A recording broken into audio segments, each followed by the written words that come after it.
Hello, everybody. Welcome to this horrible weekend's readings of ReZero Arc 6. My cast is getting in the mood by talking about which royal candidate is eatable.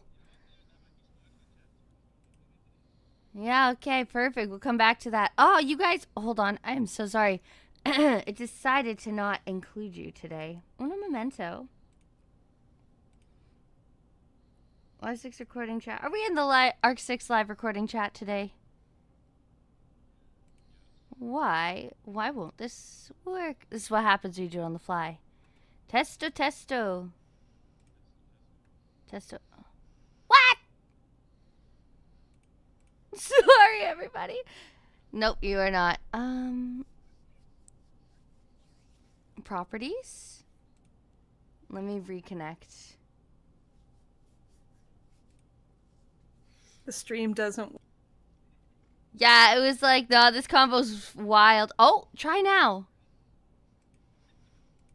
Oh.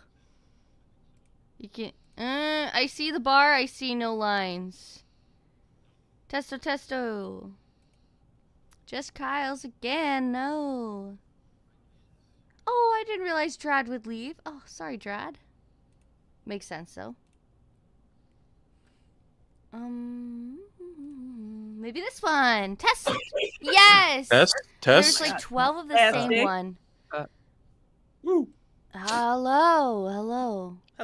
We're a little loud, but otherwise we're on. You guys are always loud on this one. Oh. No matter what I do, I can't get myself louder. Unless I'm eating the You don't mic. have to make yourself louder. Okay. If you could make us a little quieter, All right. then they can turn up their volume. I guess that's true. Mm-hmm. But then some of you are Welcome, too quiet. everyone. Oh, crap. Sorry. Go ahead, Connor. Go ahead. Take it away. Welcome everyone to the return of our Arc 6 Chapter 15 and 16 live recordings. We are burning through Phase 1, almost caught up with where we want it to be pretty soon. And just as a heads up, if you are easily disturbed, you might want to sit this one out. Just going to be fully frank with that. So, Yep. Otherwise, I'll return it back to Kyle's for our standard intro stuff. But wanted to get that out of the way ahead of time. Yes, please. Viewer discretion advised. I'd rate this one probably an R rating for this chapter coming up. Oh yeah, definitely. 100%. Welcome back, everybody. We are going to introduce ourselves from top to bottom, starting with Al number 1, Stan. Here we go. Hello, I am Al, the Al number 1 Stan. I am here as a nothing this chapter, actually. You get to hear everyone else's lovely voices today. Thanks, Al. I'm Connor, one of the hosts of the ReZero podcast, your voice of Julius and Rom and various creature effects in these chapters. Hello, I'm Greenie. I'm one of the editors, and here to enjoy everyone's voices. I am Common, another one of the editors, as well as the voice of Melee. However, I will just be hanging out for today. Yay. I'm Kyle's McGiles. I'm normally your voice of Amelia, but I am covering for Anastasia today. Hello, everybody. I am Tealdi. I am your narrator today for the wondrous journey that is Chapter 15. Hello everyone, Wolf here. I'm your Subaru, and I'm also a host of the ReZero podcast. Oh yeah, we do that. We do. We do. Oh, Our yeah. Arc 8 finale just went live this weekend. Yes. And it's a good one. Hi. If you are not caught up with the arcs yet, of course, don't go watch it yet. We have 2 Arc 9 podcasts to post and my Arc 6 analysis with the boys that I have to fully edit. So if you want to get some analysis on that, I was in a funk that day. So I don't know how good it's going to be, but I'm going to edit the crap out of it. So it's great. Other than that, as a heads up for you guys, I think Connor briefly mentioned it, but Wednesday we're going to be caught up with phase 1. So we're going to take a week off of the live recordings to get ready for our Arc 7 auditions. So we are going to announce when we're going to be posting that very soon. But we're going to take that week off to prep them. We already have our cast helping us gather lines for Arc 7. This is going to be a huge auditioning process. It'll take over a month. So if you are interested in auditioning, now is the time to start gathering your materials, getting prepped, and practicing some lines from Arc 7. Yay! But of course, we're going to do our internal auditions first and then move it to a public audition after. Indeed. That will be available for members and our internal staff first. Oh, yes, when you get members that and announcement. internal staff. I guess I should After that, it'll highlight go that. live a few days later. Yes. So yeah, As an addition- Oh yes, sorry. Keep going. Any members who are interested in this audition will also get to audition with the main cast. So if you are a member or you want early access to the audition, you can join our memberships, and I will give you a link for that. Go ahead, Connor. Joining the memberships also contributes to our stretch goal down at the bottom for us to do a fully earnest and fully recorded and voice acted Lust If with a couple alterations, which is at 96% done. So if you're wanting to see that out, feel free to add on to that. We're almost there, and it's actually starting to scare some of us that we might have to do this. Yay! Thank you, Chilled Ice. Thank you, Chilled Ice. Perfect timing. Just like that. Going to your reverie. Just according to your Reverie. That's wild, Taildy. I love that. All right. That leaves us only 2% away. Let's see if we can finish that by the end of the stream without it coming from any of our cast or crew. Challenge Damn it. accepted. Oh, so tempting. Oh, Prepare the thank rolled you, up Zoc. newspaper. And here we go. Complete. never That's mind. it. We are doing we've Lust made If it. Fund, everybody. Oh my Thank God. you so much. That just hit it. Thank you all Zoc. so much. Thank you, Jill. Thank you, everyone. Thank you. This has been an amazing month for Reverie so far. We really appreciate everyone coming out and supporting the Arc 6 live recordings. And I hope you all will be just as happy and excited for the final edited versions as well. Yes, those are coming up soon. I'm getting sprite work from Unseen Hand as we speak. I gotta update some of our voice actors with some more lines, but we're gonna do that on the week off as well. Just a quick question answered for Super Saiyan. It's actually not too early to audition Arc 7 cast because we're moving along pretty quickly through Arc 6. So if we can, it might be able to get started on backlogging some extra lines from cast, especially when we have to cover for them live because not everyone will be here.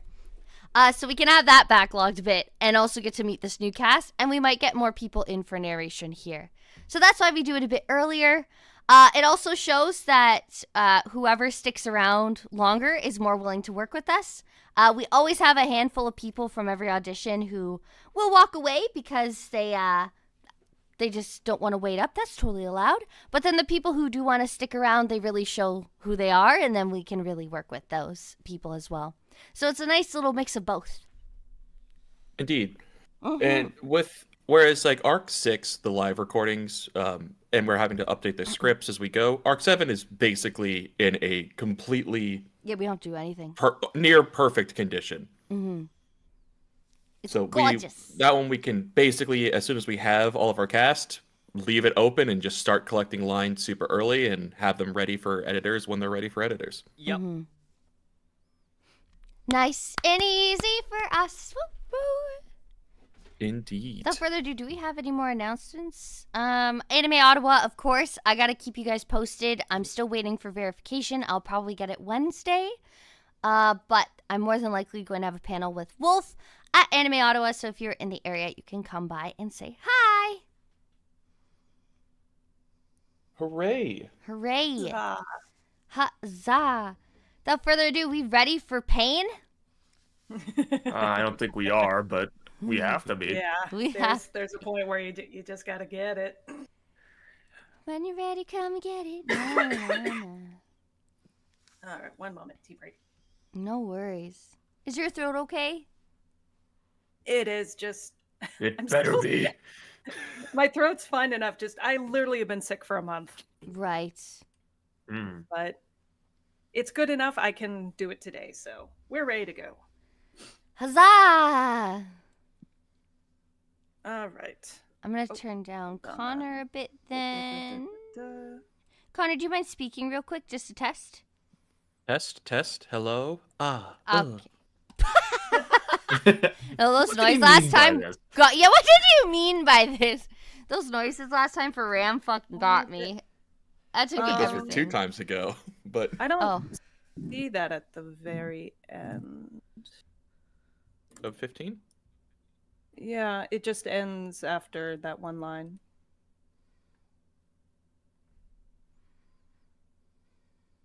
I just put it in.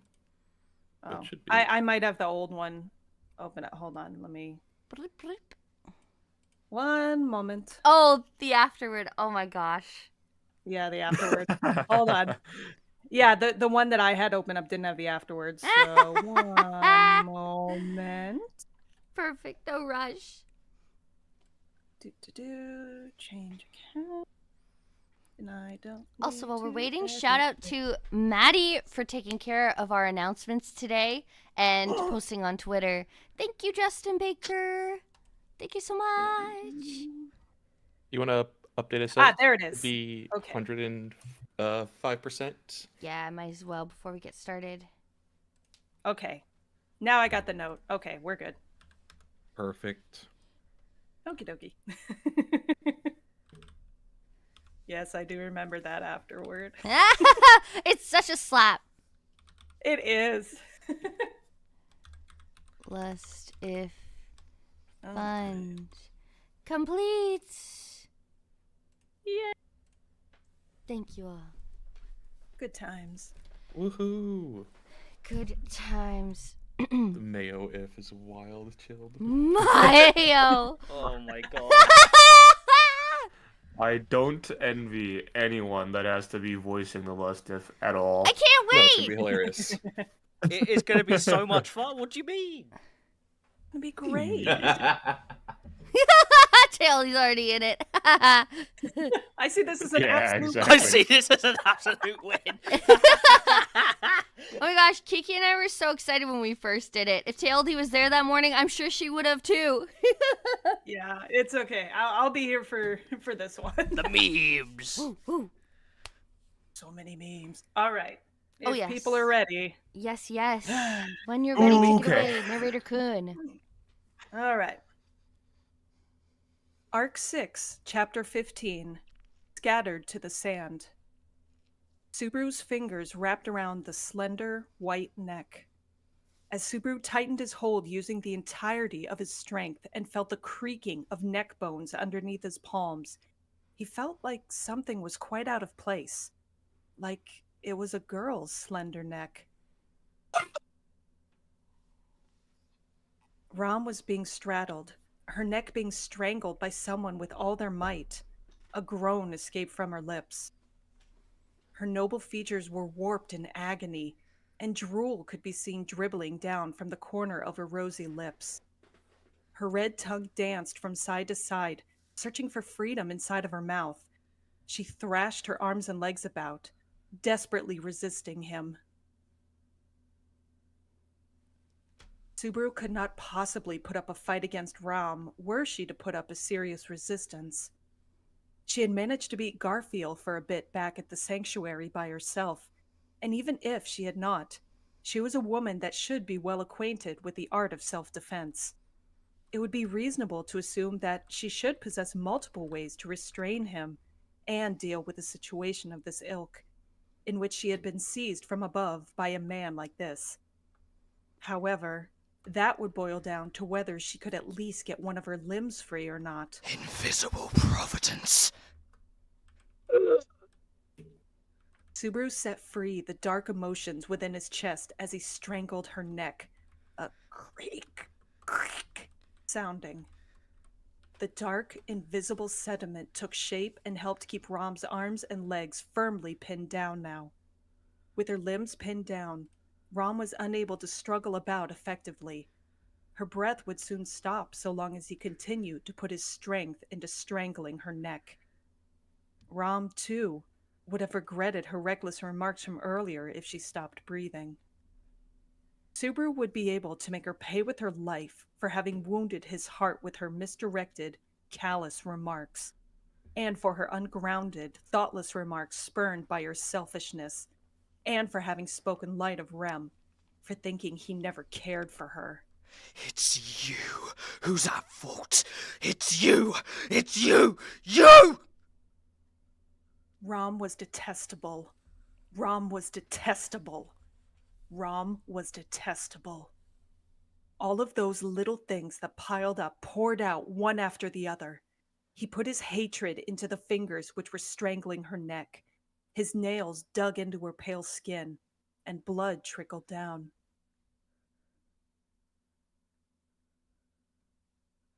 Rom turned her eyes full of hate at Subaru, who was breathing heavily and relishing the touch of hot blood at the end of his fingernails. What was with that inflexibility and the light pink irises that gazed at him, while the light of her life was about to be snuffed out? It's as if they were complaining, saying, "Rom will not truly die by having her life taken." He decided that he would gouge out her eyes after he strangled her to death. Gonna rip you apart, piece by piece, bitch! You! When I think of you looking at me with that face, a spitting image of Rem's, it makes me want to howl. Oh? What is it? I can't hear you. If you've got something to say, then say it clearly. Rom wheezed something out that overlapped with the last syllable of Subaru's abusive tirade. For a split second, Subaru narrowed his eyes to the echo of that sound. Then the sand beneath Subaru, who was pushing Rom down, exploded, and both of their bodies were blown away. Subaru was showered in sand by the sudden blast which got inside of his mouth and eyes. He toppled down towards the back to the taste of sand and pain. Rom too had been caught up in the explosion, and her small body had taken the brunt of it as she tumbled away from him. Bearing cuts from the explosion, the blood Rom spilled had splattered across the sand. However, Rom had escaped from Subaru's clutch. That was the fact of the matter. Ram! You used fucking magic! Had enough time to take a gasped breath. That is all I need to be able to Rom picked herself up from her knees. Her breathing was in a feeble state. She had barely managed to chant out her wind magic, Fula, whilst her neck was being strangled. Unable to afford to miss, and unable to aim accurately, she had instead aimed underneath her. As a result, she had dragged both herself and Subaru into the blast and escaped from danger. Cha! As soon as he came to that realization, Subaru turned his hand to the back of his waist and pulled out his whip. At the same time, Rom retrieved a short wand from her bosom, letting her fighting spirit well out, showing that she was prepared for battle. Rom, as a magician, had the capacity to deliver one strong blow, but even Subaru would not be bested when it came to attack speed. The swift nature of the whip was one that was favored even by the big guns of this world. He should crack his whip straight at her unperturbed-looking face, so as to make it one that he would never have to see again. Even if you start crying and apologizing, it's far too late! That is my line. There is no value in letting an uncaring sex freak like you, Barasu, greet Rem. Turn to pieces and wither upon the sand. Whatever you say! Subaru's resolve in dealing with Rom, who had softly let her murderous intentions flare up, stiffened as well. Making use of the light of the lantern which had dropped down between them, both Rom and Subaru continued to glare at each other, moving around each other in a circle as they slowly tried to get within striking distance. And just as the lid was about to be blown off on them slaughtering each other, just a few seconds before that happened... Aye! That's enough! Huh? Huh? The sound of violent applause echoed throughout, and both Subaru and Rom's faces jerked up on hearing its withered timber. The one who had interrupted them, Anastasia, was looking down on them from Dragonback. She glared at the two who had been on the verge of trying to kill each other in turn, still sat alone on top of Patrichet. That's enough. I don't think it's acceptable that both of you are glaring at each other with such angry looks on your faces, despite us all being on the same side. There ought to be limits no matter where we are. Limits? Ah, of course there's limits! And the one who stepped over them and said something that she never should have is that girl! There! Isn't it? That's why I'm making her pay for it! Since I ain't getting through to ya, what you about, Ram-san? Anastasia looked on in shock at Subaru as he jabbed his finger at Rom and spoke with a spittle flying out of his mouth. She had turned her flow of talk towards Rom, but the response she received from the pink-haired girl was not all that different from Subaru's. Rom still warily kept the tip of her wand pointed at Subaru, keeping herself on guard for battle. What a foolish question. It is Barasu's attitude which is intolerable. I am rather at the limits of my patience. If all he cares about is himself, then why do we not go and drop him in the pitch-black darkness alone, just like he wants? I have no words for this bullshit! Fuck off! No good from her too, huh? Jeez. Why? It seems like I've got too much on my shoulders. Seeing Rom's attitude, whose anger remained unrelenting, Subaru's anger also showed no signs of disappearing. Anastasia shrugged her shoulders with a gesture that indicated she had given up on the two of them, who continued to exchange sharp looks of murderous intent.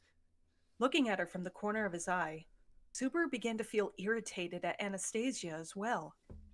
In the first place, why was Anastasia alone making a face that looked just like she was an outsider? He wondered who the hell had it been that was behind everything that had happened. He wondered who the hell was it that had first told him to travel to the Auguria sand dunes and aim for the Sage's watchtower.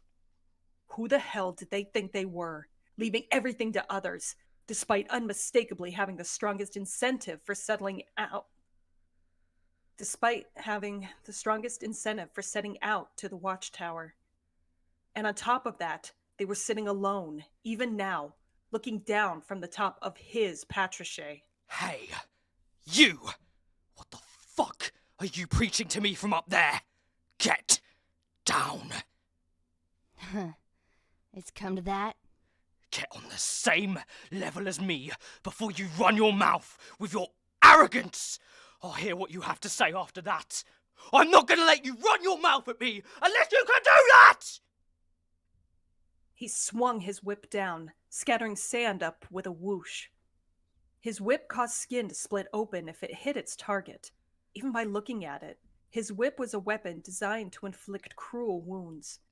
It probably would not matter if he hurt her host body, that of Anastasia, regardless of whether Aridna was inside of it.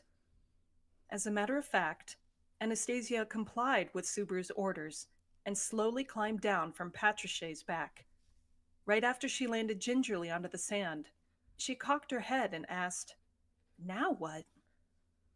There. I got down too.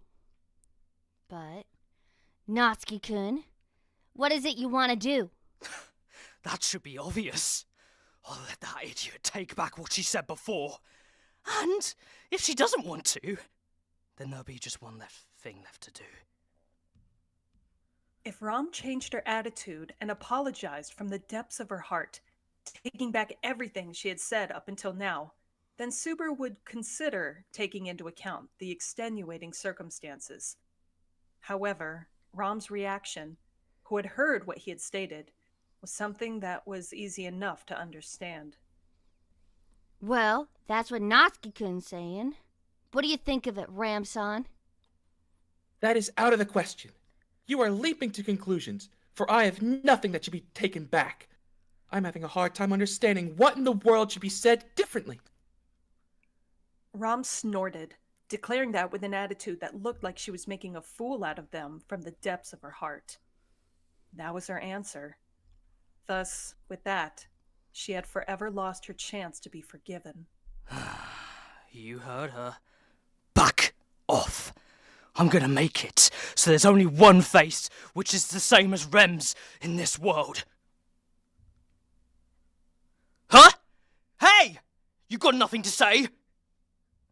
I'm talking to myself here, but idiocy is a contagious thing when speaking with idiots. That is why nothing shall be said. A vein bulged across his forehead. Subaru's remaining patience got closer and closer to its limit. In that state, Subaru gathered his strength and tried to get to where Rom was, straight ahead of him, so he could tear her limb from limb. Anastasia rushed out, spreading out her hands in front of Subaru. Whoa, whoa, whoa, whoa! Hey, calm down! You're jumping to conclusions again. Get out of my way! Do you want me to pummel the life out of you first?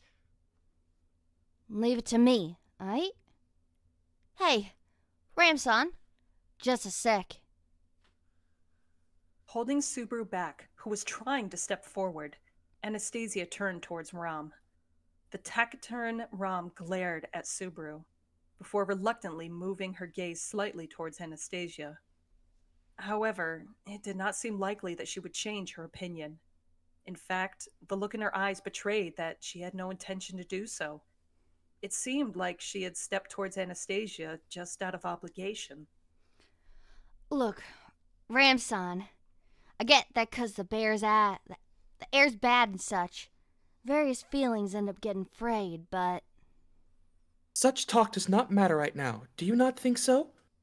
More than that, go and say it to that idiot. Ay, jeez. Doesn't matter. Giving off a fidgety impression, Rom attempted to finalize her conversation with Anastasia as well. For the first time, she had moved her face away from Subaru and looked dead on at Anastasia. The reason was because she had felt a sudden impact, an impact which had pierced into her body, more precisely, into the left part of her chest. The thick knife which Anastasia held in her hand. I had to eyeball a decision. Which view would be useful? Can you forgive me? She twisted her knife and pulled it out from the wound. Rom looked down at the fatal wound that had been birthed on the left side of her chest as blood trickled out from the corner of her lips. Then she looked up at Anastasia, who had raised her hand up with a smile on her face, and collapsed in front of her. Rom feebly fell down onto the sand. The blood that gushed out of her continued to be soaked up by the parched sand. Huh? Subaru looked at the scene with his own eyes, at a loss for what had occurred. The palm with which he held his whip trembled, and his molars creaked in anger. Why did you?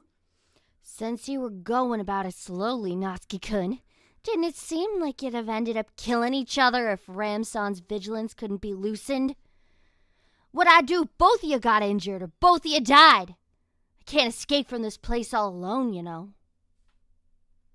Anastasia cocked her head at the angered Subaru, her face showing no ill will. Her words made logical sense, but what could he, who was crushed by logic, do about this fury of his? His urge that he should have attacked Ram was still uncontrollable, and his rage was still bottled up. Or are you feeling like taking out your annoyance on me? Don't you think it's stupid to get seized up by your current rage and lose sight of the goal? I think that's enough getting rid of companions for the time being. Anastasia's words continued to quench his fury as if she was slowly pouring water on them. It was certainly as she had stated. Continuing to get rid of the thinking minds which had come this far was foolish. Moreover, Anastasia, or rather Aridna, was their guide for their journey to the Pleiades watchtower. It was dubious whether her knowledge had come in handy, but casting her aside would be regrettable. She was different from Ram. The latter's words only made him sick to the stomach and had no use to him. Anastasia was a piece that would be bothersome to lose. Yes, that was how it was. All right. I'll get on board with your persuasion. For now. That's aye for me. No, thank goodness. What a relief. Making a show of patting her chest in relief, Anastasia smiled from ear to ear. And then she stepped through the sand, giving off a perilous impression, and came towards Subaru, proffering her hand out. Perhaps she wanted them to shake hands? A reconciliation? A handshake? To show that from here on out, we'll be treating each other well, won't we? Huh? Subaru faltered for a moment in thought as he looked at the hand she had offered out to him. Her face showed no traces of maliciousness. Anastasia's true feelings, or rather, right now those were Erinna's true feelings. He did not truly know what she was scheming. He was neither comfortable nor optimistic enough to think that everything she had spoken was the truth.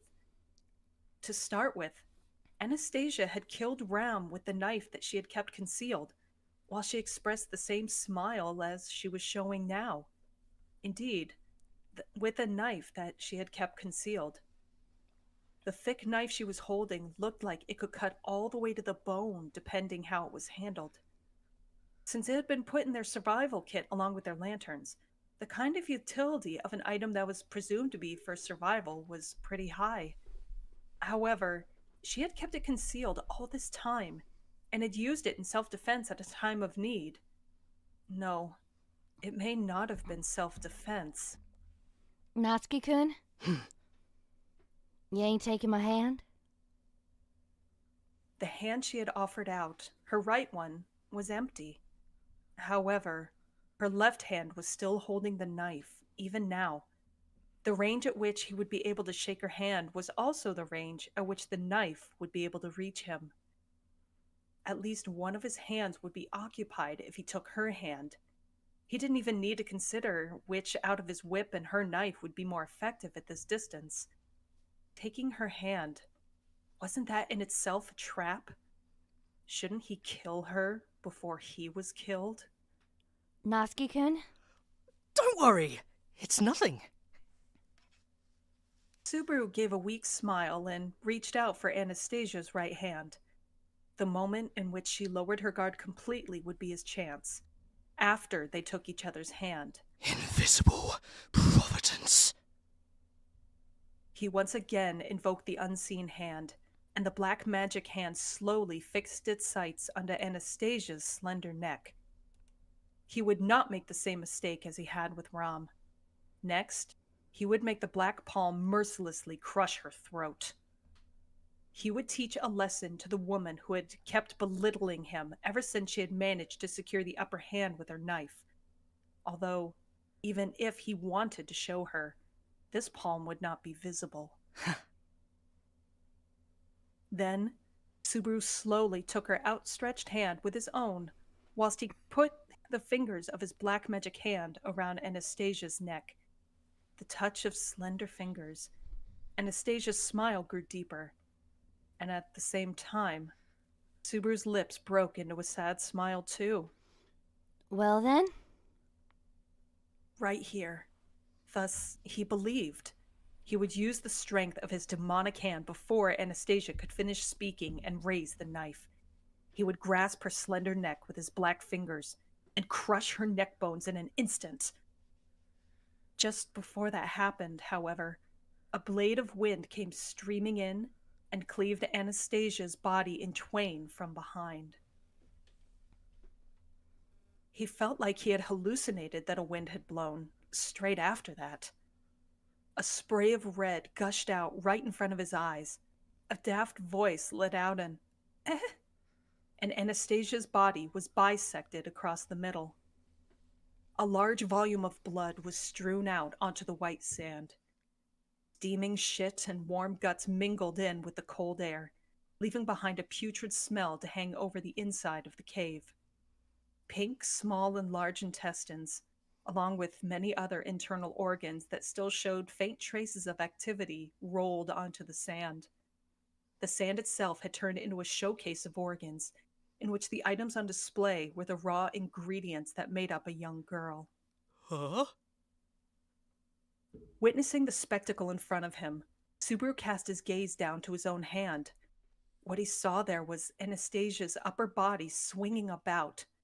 She was still firmly grasping Subaru's right hand with hers. She opened her eyes and speechlessly looked up at Subaru. Behind her, the lower part of her body, which had been cut at the waist, was flopping about. Her legs were convulsing like a marionette, and urine was pouring out everywhere as her muscles had relaxed. Ah! Subaru let out a scream at Anastasia's horrific condition. He immediately attempted to shake her arm away. However, she was holding on with inordinate strength.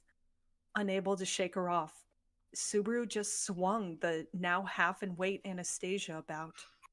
More blood spewed out of her as she was swung about, and the intestine that still connected the upper half of her body with the lower jolted about, scattering body fluids everywhere and emitting a foul odor. Let go! Let go! No! I don't want to die! You're already dead! Can't you grasp that you're beyond saving?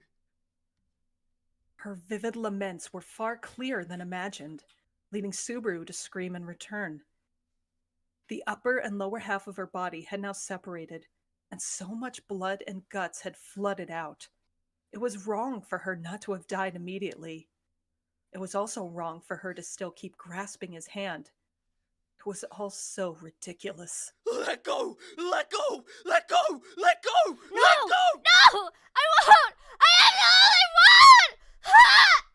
Even if you say that now, I can't do any. God! The upper half of Anastasia clung to his arm, and pain shot through Subaru's shoulder as he tried to throw her off.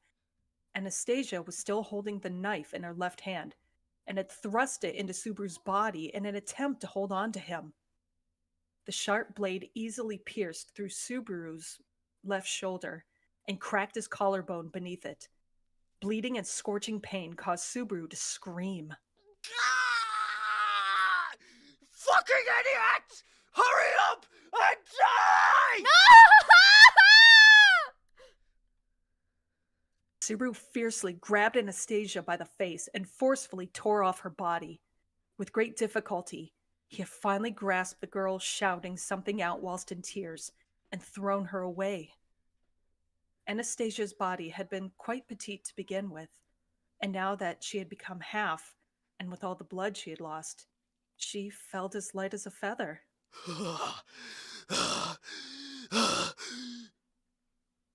Without taking any notice of that, Subaru put his hand on his wounded shoulder. His sight flickered in pain, and his heartbeat accelerated like it was going to explode. However, it was no life-threatening wound. Subaru sluggishly reached into his thoughts whilst besieged by an unchanged, sickening tension. The blow that had killed Anastasia just now was that of... Barisu! A shadow swayed up in front of Subaru, who had fallen onto his backside and was gasping in pain.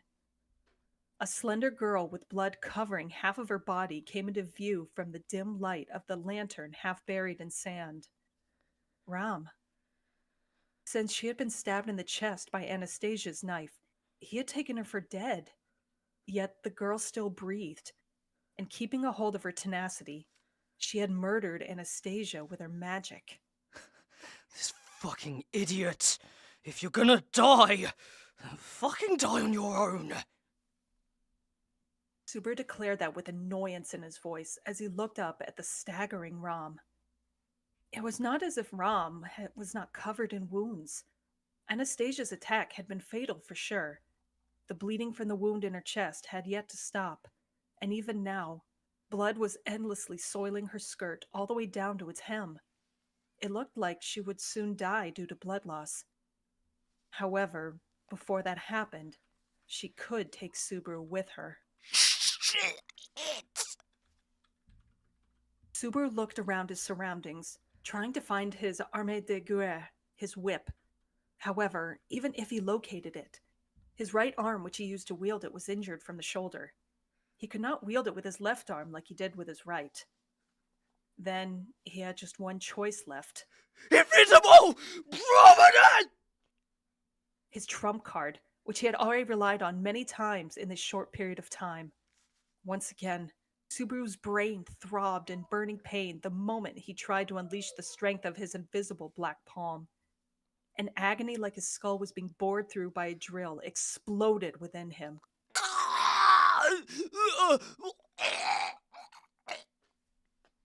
Puke trickled out from the corner of Subaru's mouth due to the agony that visited him in waves.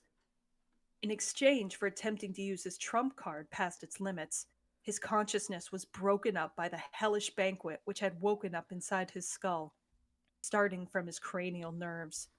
The pain of his right shoulder and such was not even comparable to this.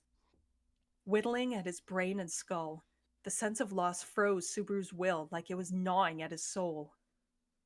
Speaking nothing of the resistance he offered with his crappy whip, Subaru, who was writhing in agony, was prime prey. The dying Ram moved her body fueled only by hatred, and slowly made her way towards Subaru, raising her blood-stained wand.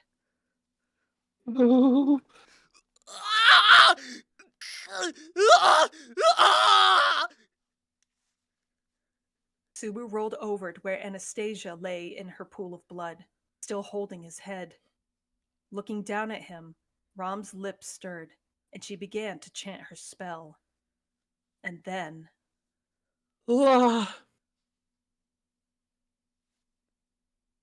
She completed her chant, and the blade of wind which she created hewed Subaru down. But before that came to be, the sound of something hard being chewed echoed out across the cold cave of sand. That horrible grating sound continued, and it changed into the sound of flesh and water being chewed. That he would die, that he would be cut down. Subaru had been convinced of that. However, the death that should have come to him didn't come at all.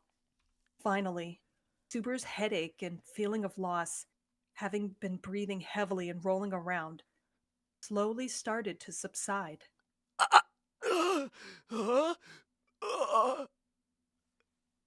He covered his face with his left hand and briskly shook his head, which was drenched in cold sweat.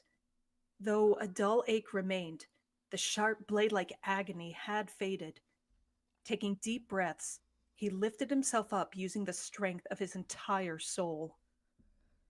Subaru wiped his moistened cheeks while he foolishly took the time to raise only his upper body. He noticed that his palm was covered in bright red, the source of which came from his own eyes. It seemed like he had shed tears of blood. A lot of blood dripped from his nose as well, so the lower half of his face was probably in a horrific state. There was likely no doubt that the drilling pain which pierced directly to his brain was in recompense for his unseen hand. It was something he was acquainted with. The feedback from having used his special superpower had come. What's up? Briskly wiping his face with his sleeve, Subaru looked around his surroundings. He had no idea how much time he had spent in agony. Nevertheless, he had hardly even thought it possible that he had it in himself to spend his time like that. Something had happened, and with that, he had been... Patricia? Subaru's jet black ground dragon nestled up beside him as he sat in blank amazement. Crouched down on the sand, she had heard Subaru's call and shook her long tail, indicating that she was in good health. So, you were uninjured? Let me think. Just now, he recalled what had happened before. He recalled the scene in which Anastasia had been cut in two by Ram, and the latter aiming down at him. Subaru should have been ripped to shreds by Ram's doing. And yet, why did Ram... Perhaps she had used up all her strength and collapsed? Though it was a really convenient development. Rom had been bearing fatal wounds. It would not be far-fetched to think that she had collapsed. Is that lucky or unlucky? He did not want to say that he was lucky since she had been no less than almost dead. However, if he thought about it, he still could not say he was unlucky since he would have been dead had things gone south. In any case, now was not the time to go on about these things. Given that everyone who had gotten in his way was gone, he had to get out of this place as soon as he could and make his way to the watchtower. Patricia! Sorry. Let me hop on. Patricia? Subaru called out to her and touched her back, but the ground dragon did not obey his instructions. On the contrary, Patricia, who had crouched down, still did not make any move to show her face to him. She was sitting next to him on the sand, looking rather at peace, merely breathing heavily over and over. Hey, Patricia, are you listening? Hey! His irritation slowly started to increase. It was a spiral of negative emotions which built up at supersonic speed, similar to those which he had felt against Rom and Anastasia. He felt like he wanted to teach the unresponsive ground dragon her place. Hey, Patricia! You! Look over here! Hey! Bastard! Listen to what I've been saying from the start! Patricia lifted her head up at Subaru, who had raised his voice and furiously slapped her back. He realized that she was trying to come face to face with him to try and express her words, breathing heavily out of her nose. Patricia's mouth looked far from normal and was dyed in red. That crimson color was one that he had become used to seeing already in this short period of time. That color coated parts of Subaru's body as well, and still streamed down from his right shoulder even now. The foul smell which drifted around the area lay thick in it, along with that of piss and shit. There was no mistaking it. However, he had not wanted to notice something. He should not have noticed it. Pink hair innumerably entwined itself between the fangs that lined Patricia's mouth, who had now turned his way. On the other side of the crouched Patricia's large body, Rom, whom he had lost sight of, had fallen down to the ground. Though the body of the girl had collapsed, he could not tell whether she was lying face up or face down. Checking that would be easy to tell if he looked at her head, but it was precisely because of that which he could not. He could not assess that because everything above her neck had been chewed on, and its original shape was lost.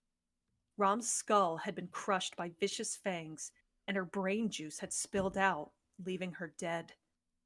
Just like Anastasia, who had had her guts spilled out before dying, Rom had had the contents of her skull spilled out. And the one who had performed said deed, Patricia, was staring intently at Subaru now. Her yellow eyes, which resembled that of a reptile, were sharply and cruelly tinged with madness. Stop! The last thing he saw was her maw opening up millimeters from his eyes. All that Natsuki Subaru heard was the sound of his own body being chewed up all the way, until just before he slipped out of consciousness. Even after his head was crushed and his ears stopped working, the sound continued. He almost ended up laughing, wondering where he was hearing the sound from. However, he had no mouth to laugh with, no life that he could merely laugh at, and nothing which he could laugh at. He was chewed up by his companion and died. Note from the author. This depiction might be intense for some people, so if your imagination tends to overwhelm your mental state, I recommend skipping it. I'll write that in the afterword.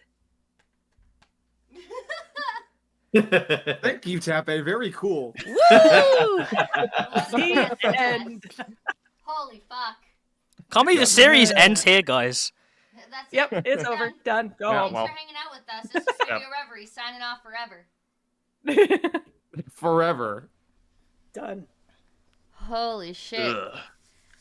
How are we feeling? Oh my god. Not I don't remember that. I did not remember that many descriptions of guts being strewn everywhere. But maybe I just didn't want to remember all those descriptions.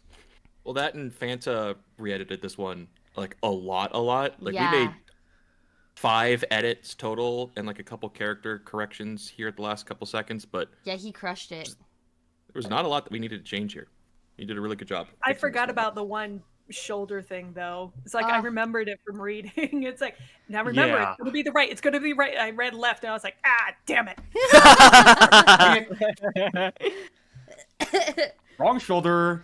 Hey, Ah. welcome in, Gold. Whew. Just in time for your chapter. Yeah, just in Oh, time. Gold. hey. Yeah. Literally Oh, the- you missed the Welcome, Gold. fun. Oh, hey, Drad. Literally the only thing keeping me Hey. going were the jokes in the chat. Like, some of them were unfucking paralleled.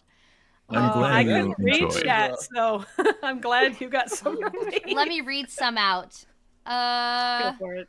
All Hoshin Company products now Yeah. half off. Yeah, that was crazy. Oh no. That was Enom, right? That or Imanon? Yeah. That Yeah. shit got Emanon, me. yeah. Emanon. Okay, Drag, Man, you I'm had dead. one too. Just like Anastasia.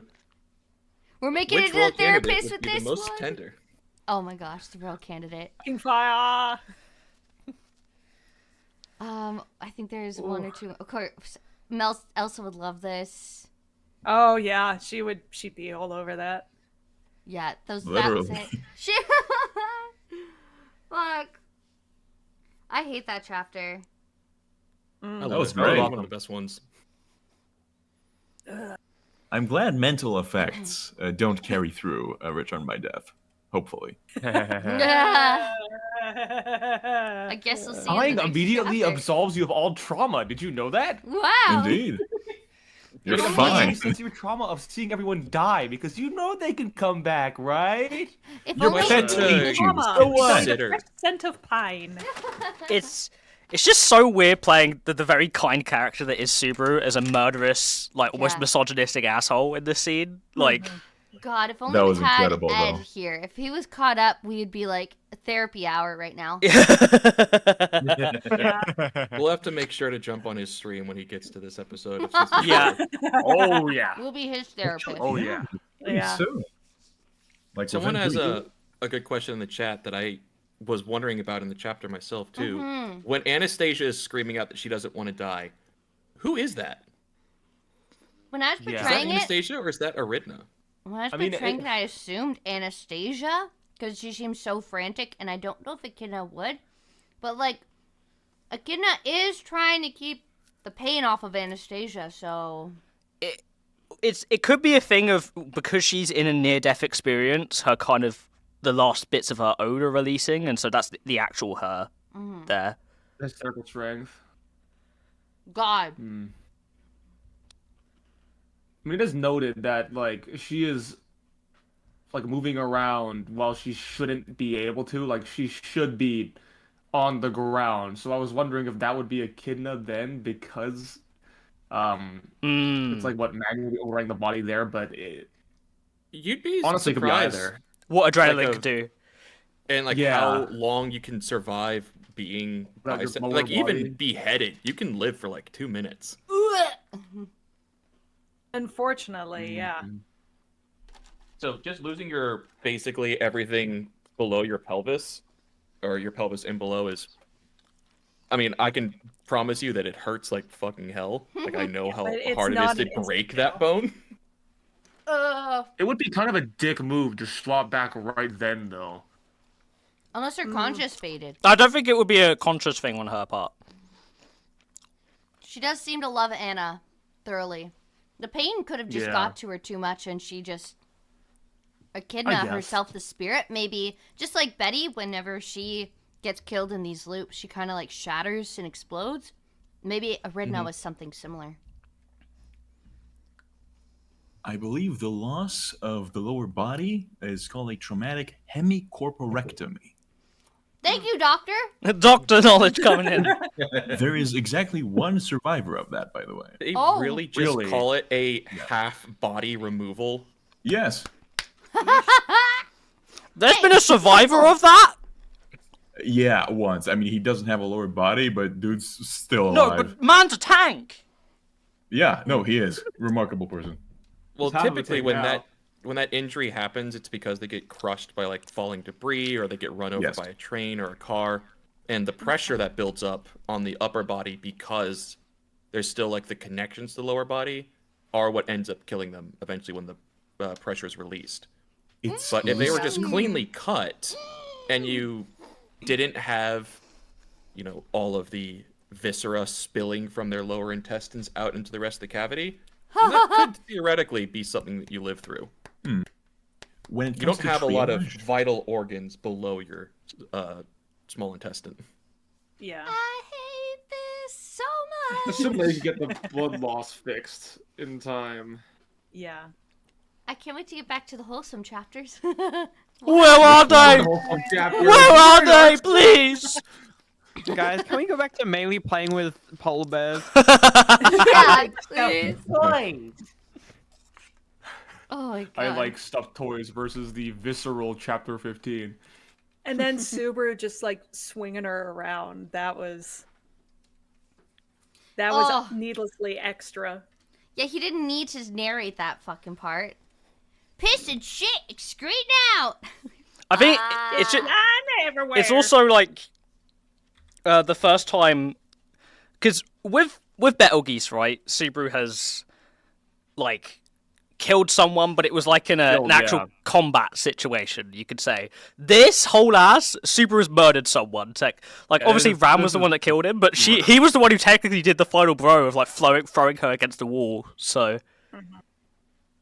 I mean, maybe. Like, that's hard to put to Subaru. And not just... Rom killed him there. He didn't kill anyone here, unfortunately, for those of us who want to see Subaru pop off a little bit. Mm-hmm. He had the full intent to. I mean, again, I'm not gonna put it against him because magic tunnel LSD, but Yeah. Yeah, he tried. he was going to. He absolutely was planning it. Well, he was strangling Rom. Like, actively And choking he her was out. fully intending to just like snap Anastasia's neck if he could, just Yeah. almost faster.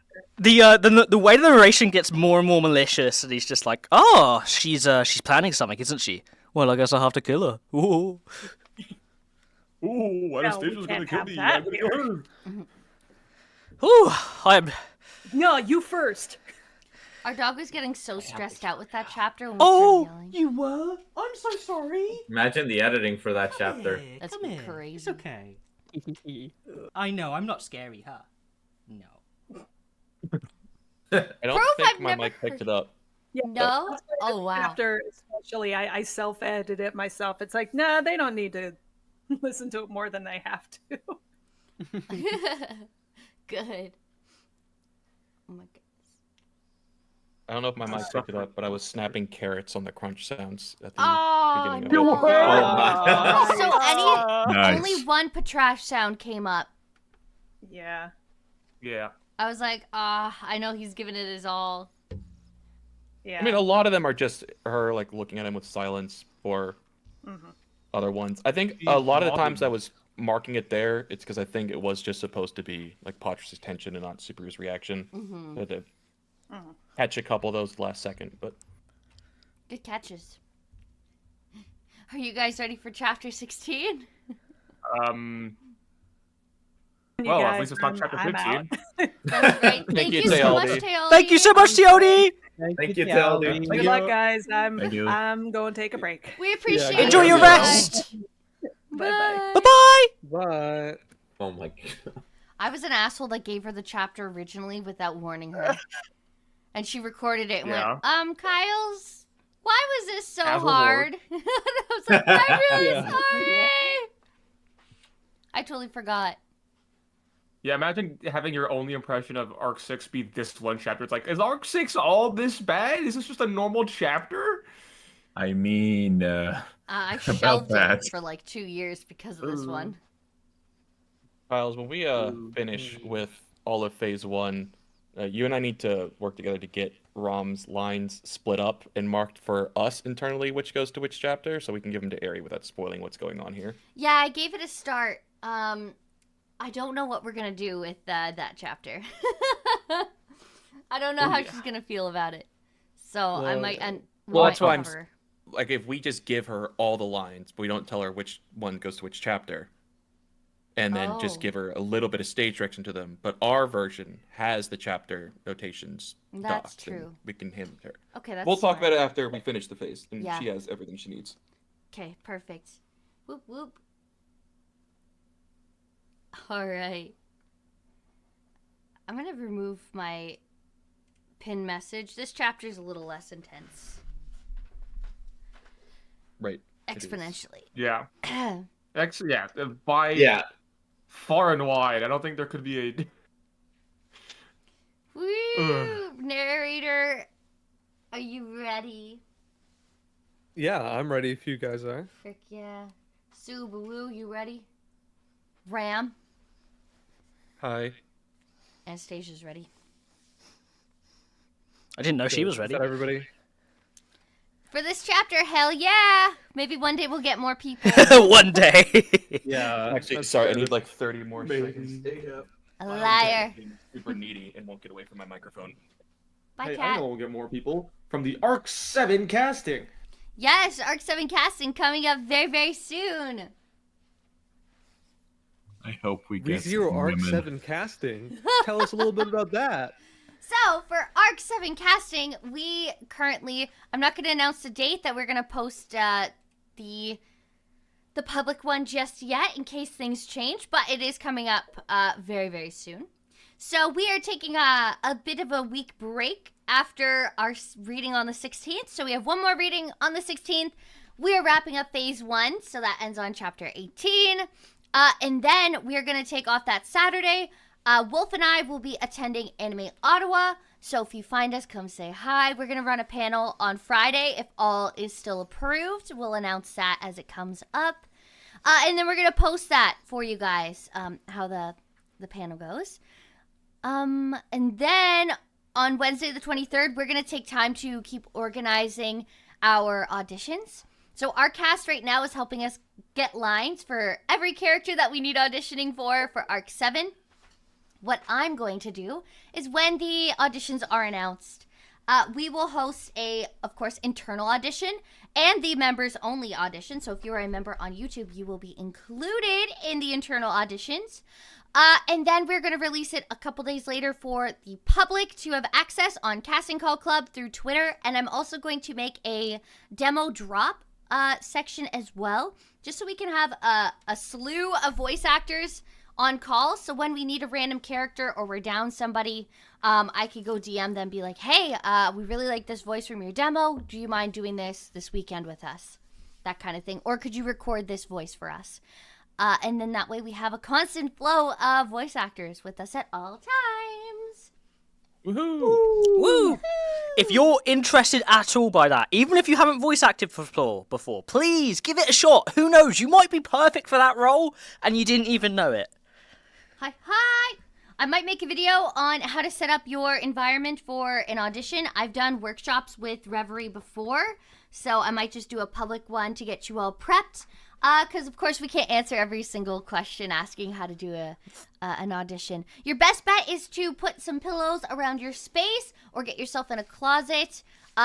If you do not have a USB mic or a XLR mic, you can still give it a shot, try it out. You'd be surprised what we can work with. Shout out to Drad, figuring that out with a lavalier mic, and many of our other casts, too. So you can make your environment work as long as you treat the space. Indeed. And if you are interested in auditioning, then, or need a little bit of extra incentive, 3 of the characters that we're going to be auditioning for will be featured in our now fully funded Lust If. Yay! As well. 3. Oh, yeah, 3. That makes sense, yes. $20 to get you this far and work. That's crazy, Drad. That's so real. Sure can. If you have a Yeti, if you have a snowball, those are perfectly fine. Different microphones work for different voices. Like the Snowball works really well for Wolf's voice. It's awful for mine, but when I use a Yeti, it sounds great on mine. So if you get a new mic, don't do it just for this audition, of course. But if you happen to get one, test it out on your voice. If it doesn't sound right, return it and get a different one. Always do that. That's my pro tip as a VA. Indeed. There's a lot of great stuff available, and we're looking forward to hear all of you great people. Yes. It's very nostalgic for me because I did it once for Arc 5 and I'll be doing it again for Arc 7. I'm super excited to listen to everyone's auditions. Yay. Question for everybody. Can you hear a bit of staticky reverb from my mic? I wouldn't say Nay. staticky reverb. You No. do sound a little different than normal. My dog just knocked our cables. Yeah. That fixed it. Well, Perfect. There we go. How's that? Better? How we sounded. Yes. Clean. Good. Okay. Oh. Oh. Dog jump scare. Oh my goodness. Dog That's jump an scare angry part puppy. 2. that's funny.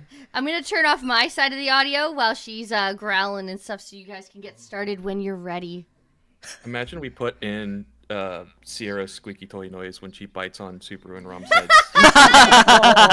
Oh. I should have did that. Sierra, you can be a voice actor too.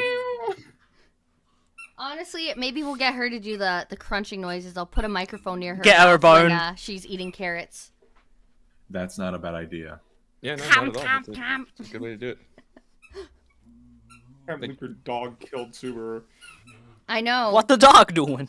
She gives Patrash Pretty vibes sure the- already, so it's like extra eerie. It's really uncomfortable. A lot of the Foley for Jurassic Park's biting scenes were done with like carrots and celery and stuff. Celery, yeah. So smart. Celery is king. King celery. Oh my goodness. Someone's hype. All right. Are you guys ready? Yeah. I'm Hi. ready. Does my voice sound good? Yes. Yep. Wait, Your could you voice speak sounds great. one more time so I can double check your levels? Hello, hello, hello. Perfect. All right, I adjusted you. All right, take it away when you're ready, Gold. Okay. Arc 6, Chapter 16, Chewed Remains. The sound of something breaking, only the consciousness continued to hear endlessly. Bones were being chewed, gray matter being flattened, eyeballs cracking, the liquid there within, contained, overflowing. The cranium, the bones of the head were being crushed. The important part of the inside was thoroughly overwhelmed by the pressure of sharp fangs, and it was clear that it was all turning into a pulpy mess. Gray matter and spinal fluid flowed out together, mingling with an unknown yellow liquid pooling on the forehead, where blood vessels, with the appearance of a thin mesh, were torn apart, causing red blood to gush forth. With all that joining together, consciousness and memory transformed into flesh-colored vomit. Pain. There was pain. Trouble breathing, too. The pain in his head creaked like it was splitting his cranium apart, and, thinking so, his consciousness bitterly smiled. That splitting was not what this was all about. There was nothing left to split, and everything important was already smashed. Besides, even with the part that registered pain having been squashed, so what was left to say even? The organ that accumulated memories and was used for thinking, the brain, had been completely destroyed. The parts necessary for maintaining life in the first place had been completely ravaged. What would occur after that happened? Once such a thing took place, humans would experience death, so naturally him too. Rasu, Barasu, pull yourself together. Grabbed by the scruff of its neck, the intensely muddled consciousness was forcefully brought into light. The first thing he felt upon returning was someone's voice close to his ears, scolding him with a stern face. The voice was not only accompanied by the trembling of sound, but also by a slight feeling on his face, as if it had been slapped. Barasu, if you do not get up, I will burn off your eyeballs. With his sleeping mind hearing that terrifying statement, his consciousness rapidly rose to the surface. As the voice called and dragged it out of the dark world, his consciousness passed through a suffocating environment that appeared like the surface of water, and so, opening his eyelids before they were scorched by flame. Barasu, are you awake? Immediately, he encountered Ram's face in front of him. Her light crimson eyes narrowed.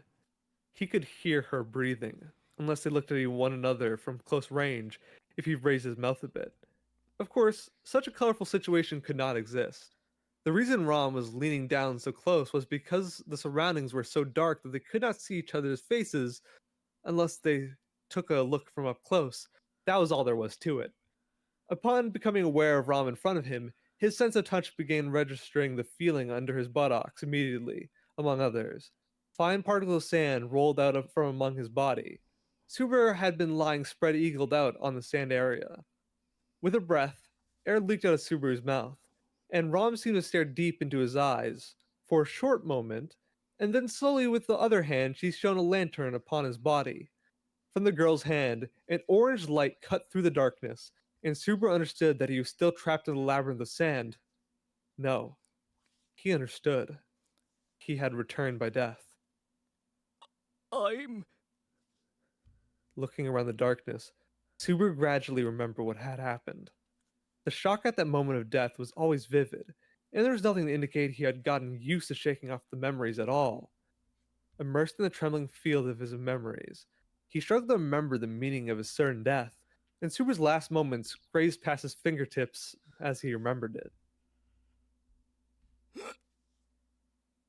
Recollecting the awful situation, the image of Ram's expression of hatred illuminated by the lantern appeared yet again in his mind with a tremendous impact. And then, the murder spree that had originated from the insults and abuse he had hurled at her, a killing rampage with no meaning nor significance, and the horrendous conclusion of it all. Barasu?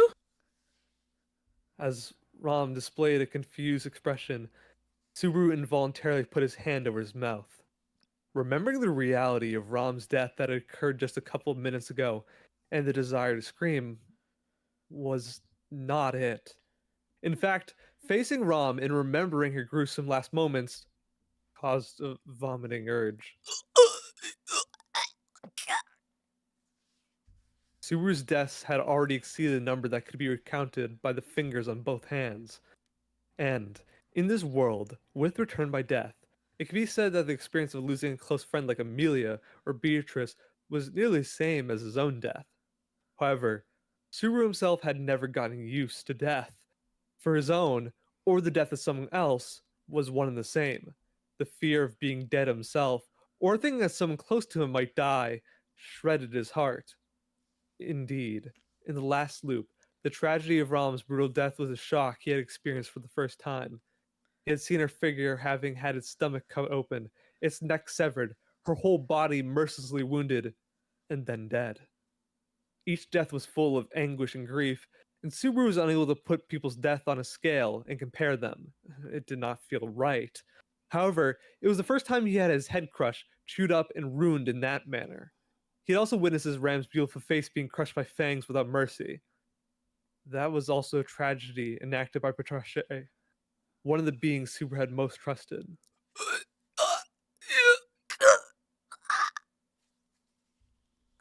Desperately attempting not to remember it was no different from remembering.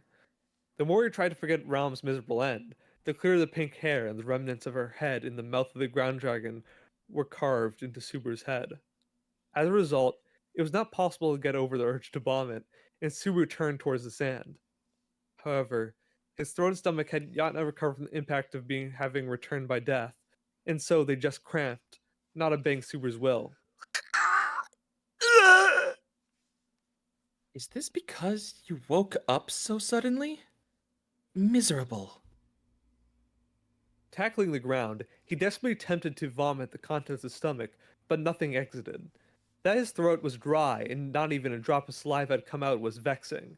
He could not gaze at Ram's expression looking at him with a lantern in one hand, but the surprised tone in her voice was easily conveyed to the panting Subaru. Naturally, the coldness reminded him of the events just before that death. The violent passion that led to the murderous intent was rising for no reason, and did so the abuse that had triggered the emotional outburst. The impulse that had driven him to do so urged inside his chest. It was dreadful. However, Do not bite down. With that sentence of preamble, Rom sat down beside Subaru and lifted his chin. The kneeling Subaru surprised for a moment, and Rom opened Subaru's mouth with no worry at to his reaction, with the same uninterested look as always, then thrust her own white fingers in the back of Subaru's throat. That Barasu is this severely inept was already known, but this is at the level of a baby. Having someone else's fingers entering his throat, Subaru felt like his esophagus was being rudely violated. But then, his stomach and throat, which had resisted vomiting until then, accepted that surprise. This time, both began pushing out gastric juices and saliva at once in a desperate action. With tearful eyes, Subaru got rid of his urge to retch by letting out his stomach's content on the sand. Only gastric juice and drool had been vomited, but it was still much better than it had been before.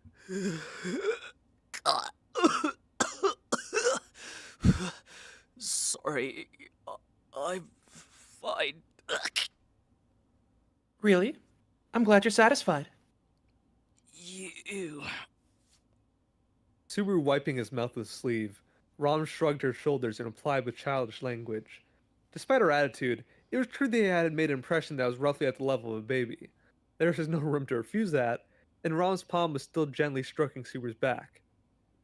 It was hard to understand her scathing thoughtfulness. The hand. It's all right. More than that. This place. You remember that the barrier got broken and the sandy sea cracked in front of us? The dragon carriage was swallowed up, and as a result, we got thrown in here. Ignoring Ram's consideration, Subaru spoke while looking at his surroundings. In response to her remark, Subaru's hesitant as to whether he should be relieved or anxious that the return by death point had remained the same. However, in either case, action must be taken quickly. According to that judgment, he tried to continue speaking. Ever since you woke up below ground, Barasu, have you ever worried about Rem? Or about Amelia-sama? Or about Beatrice-sama? Have you ever at all worried about those who are missing? What resuscitated in his mind were those blade-like words of Ram, probably. Oh, but Ram, I don't know. Both terribly sharp and heart-rending. The discord that had invited the previous end, the situation where allies killed one another, was obviously abnormal. He must come back to his senses, but recalling the situation, it was hard to imagine that he had been in a normal state of mind. In the first place, the trigger was abnormal. It was absurd that something such as negative emotions had been amplified and evolved into the exchange with insults, and then into mortal combat. Barasu? Ron tilted her head at Subaru's visage, as his words would not come out. The last time they had talked, discord sowed by an aberrant situation had followed suit. So of course, there was no meaning in being concerned about the words Rom had spoken about in such a state, but it was inaccurate to say that everything that had been said was a lie. The fact that was the dissatisfaction and indignation Subaru had felt towards Rom had not been fake, but true. Even though they had augmented to a point where they would not have in normal circumstances. But it was not that everything had been untruthful. Then, it was also true that Rom had also some inexpressible discomfort over the fact that Subaru's attitude seemed like it had no concern regarding Amelia and the others. If consideration were given to that feeling, Subaru should not be worried about Amelia here in any shape. However, he was worried, so it was not a lie to act that way. However, he just knew that he could not do anything but the target of his worry. At this time, yes, at this time, did Subaru realize that he was at a loss for words for that? He knew it was necessary to avoid conflict, but still hesitated to deceive Rom by lying. Worrying about his peers and deceiving others by being calculative. Disgusting. Naturally, that hesitation had been swallowed down. It was not worth getting someone displeased for that reason. That. Everyone. It is useless to blame yourself so much. There is no point in pursuing who is responsible. There should be something else to give priority to, rather than wasting time like that. However, before Subaru could speak his words of worry, Rom reached her own conclusion on Subaru's feelings. That being said, she had misread the serious expression on Subaru's face. That was something rare for Rom's insight. She would sometimes say and do things as if she could see through people's hearts. Her error here was evidence that she was impatient deep down inside. Besides, we have already wasted time with Barsu's vomiting. Of course, Rom would never display such stormy behavior of her own heart. Because of Rom's attitude, which could not be described as headstrong, but rather as a bluff, Subaru was at a loss for words. After that, Rom moved first without saying anything. While she wiped the finger which had been jabbed into Subaru's mouth, she turned towards the lantern towards the back of the labyrinth. We cannot stay here. Rom must be with Rem, and we have to join up with Emilia-sama and the others. I know. Who else is here? Besides Rom and Barsu, it seems like they have just returned. With Rom glossing over that confirmation, she turned back, and he followed her words and gaze. Coming from the other side of the maze with a swaying, flickering light were Anastasia and Petrochet. Subaru's eyes shook slightly as he gazed at the jet-black dragon that melted into the dark. The dignified and ferocious beautiful face, illuminated by the flickering orange light. A row of fangs that could be mistaken for blades were present within that closed mouth, which had crushed the girl's head, which had even crushed Subaru himself all of a sudden. That would not occur in normal circumstances. Am I an idiot? No, I definitely am an idiot. Clenching his teeth, Subaru tried to stifle his fear. In that abnormal friction, the murderous intention that had been directed could not be genuine. The experience of being killed by Petrochet was carved into Subaru's heart as a scar that could not be healed. Still, Subaru had supposedly been faced with existences that had murdered him time and time again. Yeah, even Rem and Ram at first. Even Ram, who had just now displayed her affection. Even Rem, who had supported and forgiven Subaru with her devotion. His relationships with them had been the worst at first. There had been times that his life had been targeted, times he had been times and had been deprived of it. Compared to that, the events from just before, which had not been intentional, were adorable. That's right. That's very right. It has to be. Right? He embraced his shoulders and grabbed his skin as if feeling cold. In the basement of the sand sea, in the place dominated by sand and darkness, it was certainly cold. However, the reason as to why he felt those chills was different from the ambient air. Natsuki-kun, you seem to have woken up. With some assistance. So, how is the surrounding area? In front, Ram and Anastasia were talking. They could be fine-tuning a strategy for conquering a labyrinth of sand based on the information they had just attained. Originally, Subaru had blended in there, with many things he had to communicate. But now, the priority was to calm his mind and stop the quaking of his knees. With return by death, the events and impacts immediately before death should have been left behind, but even if he tried to quench it, the fear emerged, and the passion of that moment revived. Subaru kept resisting endlessly as to disperse those feelings. With Subaru in such a state, the jet-black ground dragon seemed lonely as it watched him attentively.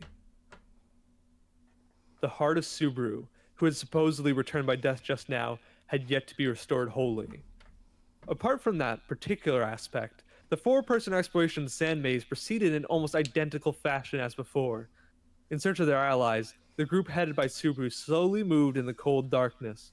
With the lantern lighting up the corridor, the journey was slow and frustrating, keeping an eye for any shadows lying on the road. Truth be told, Subaru wished to skip this checking process.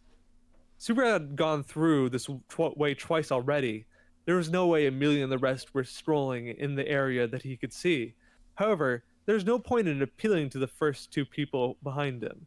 There was no defense to the argument that it was something that had been overlooked. As a result, the frustrating march did not pick up its pace. Subaru's impatience only rose as time went by. Everyone else probably okay. In our case, we're just barely lucky enough to have Patrice Sean here. Huh? If you think about it, it'd be hell to have no ride in the sand sea. As expected. The only thing to be worried about's lack of strength. push comes to shove, I won't hesitate to use my trump card.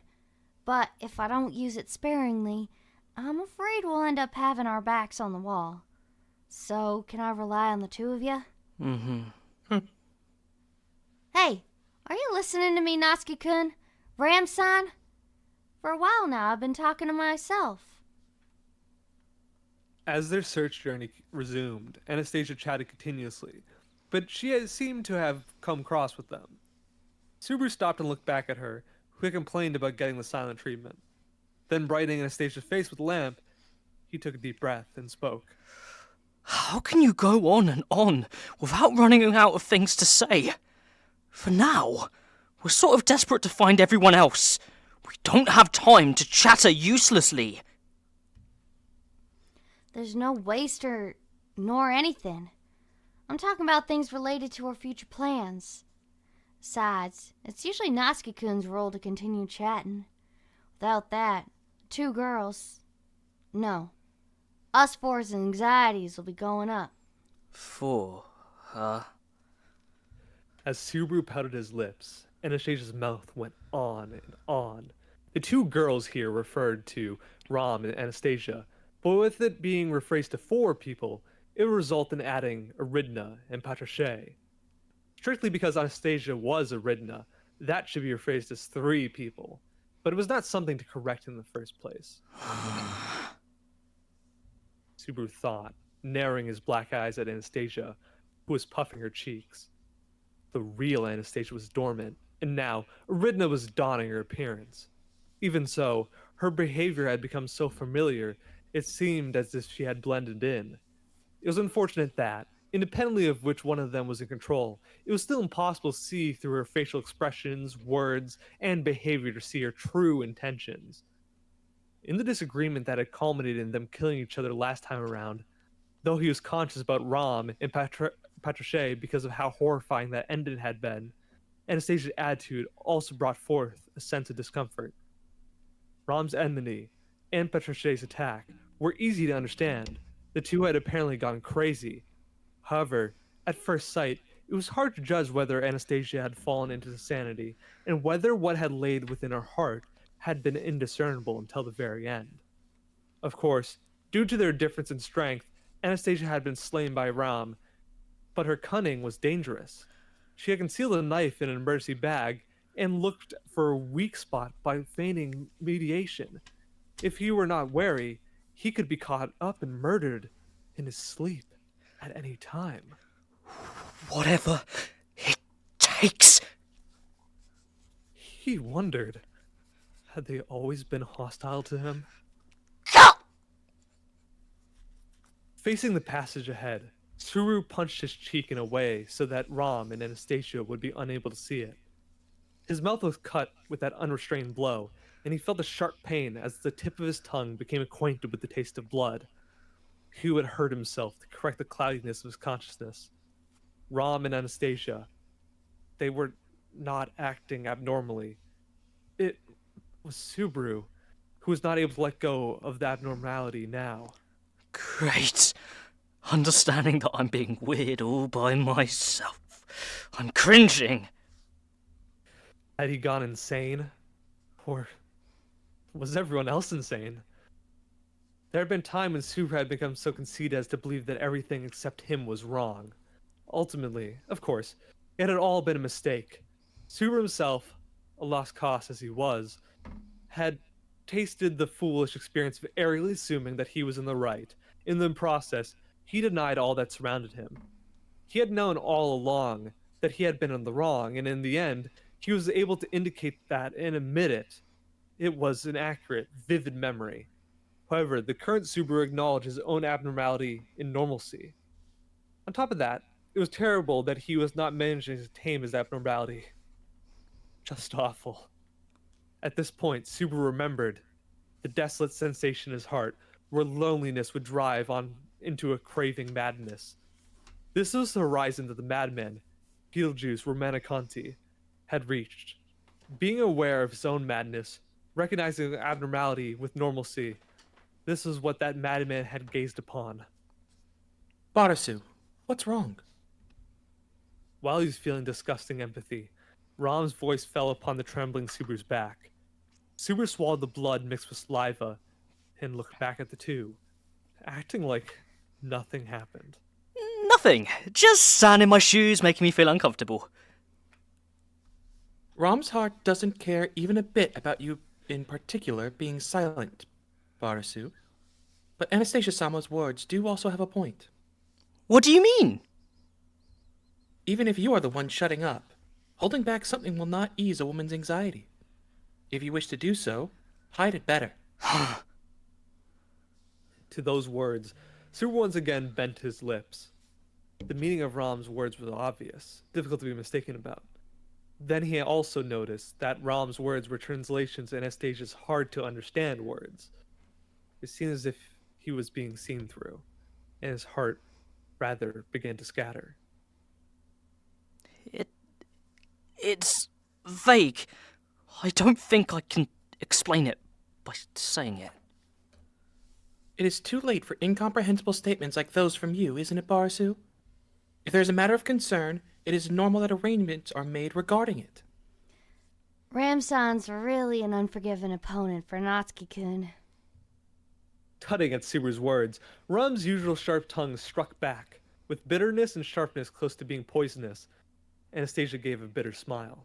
To Anastasia's calm composure, Ram shrugged her shoulders.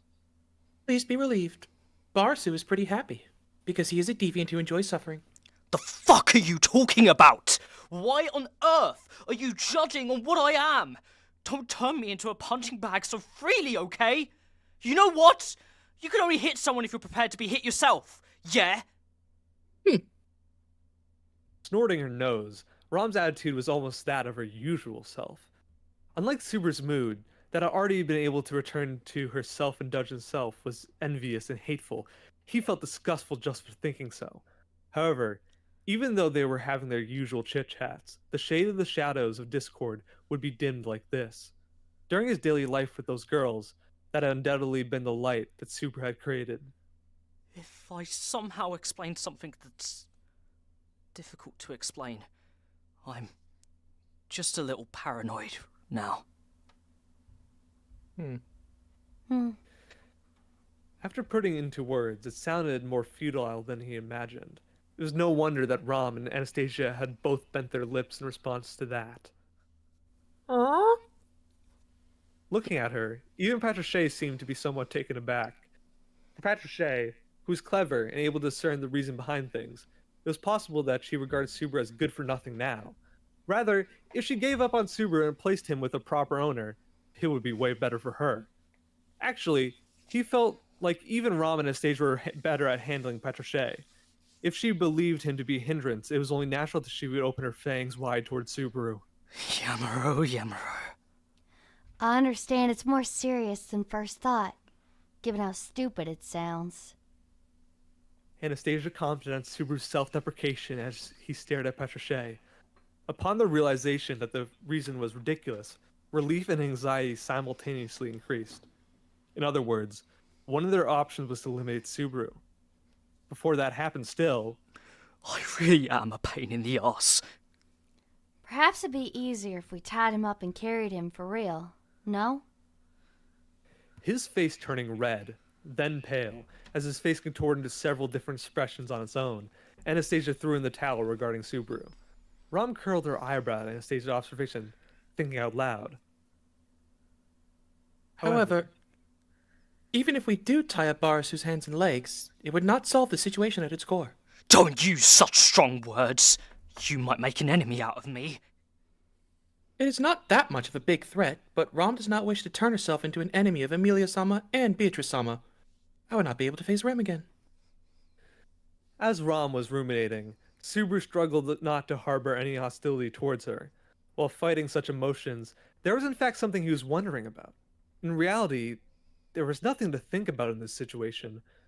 However, now that they had embarked on a journey to reach Pleiades' watchtower, having returned by death twice now in that maze of sand, a question had to be asked. When it came to the matter of Ram reacted awfully sensitively. Of course, for Subaru, it was a good sign that Ram cared about Rem, For Rem, who'd been erased from everyone's memory other than Subaru, only Subaru held a two-way bond with her. Although it certainly caused a special feeling in Subaru, but it had no meaning in a practical sense. As for Rem's circumstances of isolation, Rom was trying to get closer to her family as much as possible. Of course, no memory of Rem remained in her. That sad fact he had come to learn over the past year. On the other hand, however, there's no doubt that Rom accepted the existence of another girl like herself, Rem, more seriously than the truth Subaru had informed her of. And apparently, those feelings were so much beyond Subaru's imagination that perhaps the actual feelings were being brought back to Ram? That could be seen from the explosion and discontent in the previous loop within the labyrinth, which had triggered the outburst for Subaru's lack of consideration. She did not remember, yet Ram's feelings were comparable to what he could remember. The feeling was deeper than Subaru had believed it to be, but in reality, was that all it was? Disgusting. No, it's not disgusting. Not looking at you with those eyes. You're being paranoid! Have you gotten yourself up on a pedestal? There's no use. If I'm on a pedestal, aren't you putting yourself up on a kamidana and looking down on others? Ergo, it was safe to say that the relationships had not deviated from the routine of lighthearted conversations. Even though the mood could change instantaneously, and those warm feelings could turn to cold-hearted hostility, for the time being, they could not help but hate each other. Be careful about Natsuki-kun's behavior. I wonder what's the cause. Did you notice that too, Anastasia-sama? Well, it seems that Natsuki-kun's obviously affected to some extent, I think. Subaru was being invaded by the paranoia of suspecting anything and everything. Ram and Anastasia looked at each other as if they had an inkling of what was going on with him. Rather, only Subaru knew the real reason. With the perception and insight the two had, they were becoming even more wary. Alas, it was clear that Subaru's every move was being carefully observed to an annoying extent as they were conversing. Annoying. I'm an idiot. Did you say something? Just the extent of my stupidity. So, what do you think? As he wrapped his head around his own sensibilities, Ram and Anastasia's head puzzled over it. Then, in response to Subaru's question, they both turned towards the front. By looking ahead according to that movement, it was plain to see what was meant by that. A fork appeared in front of their eyes. I felt a disgusting wind flowing in for a while now. Now I've realized why. This bad wind invokes discord. As Meili described it, Barasu's body odor seems to summon witch beasts, and by nature their affinity is bad. No, I wonder if it's good. Do you know what this disgusting feeling is? Multiplying Barasu's present condition with Barasu's body odor would yield the same. Don't say body odor so many times. In the past two loops, they had unanimously agreed on the bad feeling subject. Then, Subaru's current physical condition and present circumstances were intertwined. Thus, a different opinion was born. Ram and Anastasia looked at each other and nodded together. Miasma. The witches, huh? Then, going ahead would mean... Though I ain't sure. It's a well-known fact that the witch's shrine lies beyond the sand dunes. Oh, and since the distortion of the sand sea's been solved, and it's now connected by some accident... You could say it turned out to be quite the shortcut. But, well... It had been determined that the case of their souls becoming corrupted, and the discord that had been stirred up, including in having them kill each other, was the miasma. On top of that, Anastasia pointed at that way with an ironic smile, speaking of possibility of a terrifying existence. A two-way fork, with the miasma drifting from the right and the centaur's lair on the left.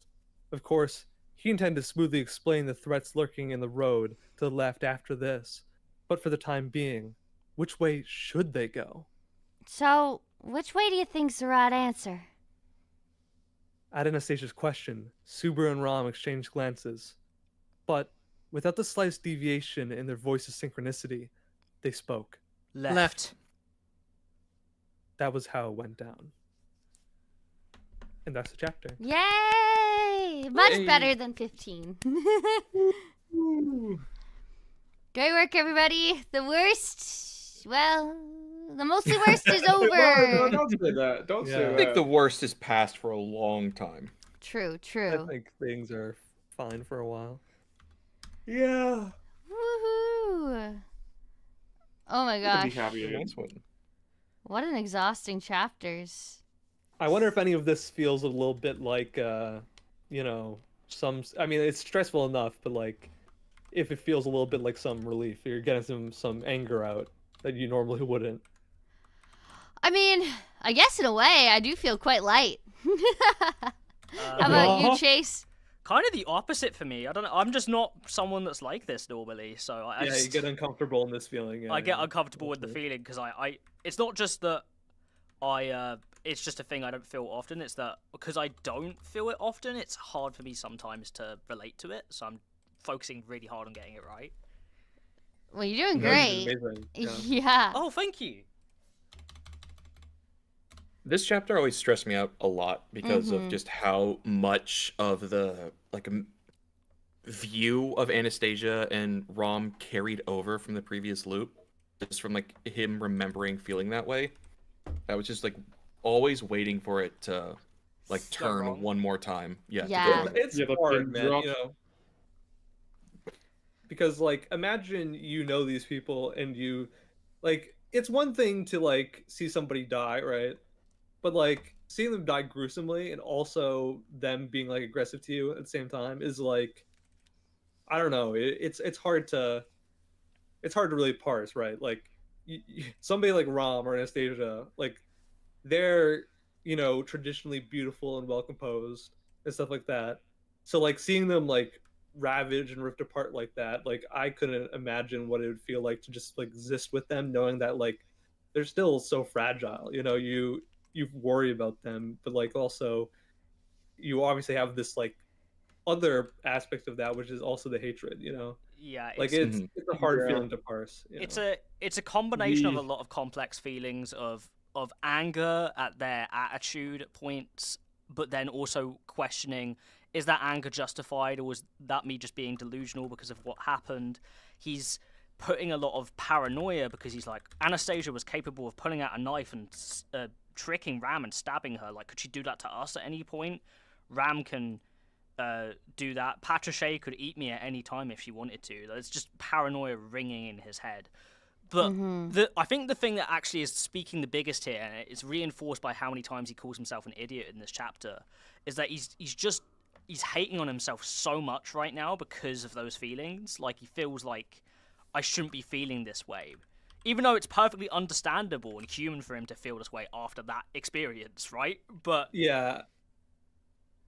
It's just interesting because for him, it's like these, as he said, like in these moments, he's had experiences with people that, hated him, who had killed him beforehand.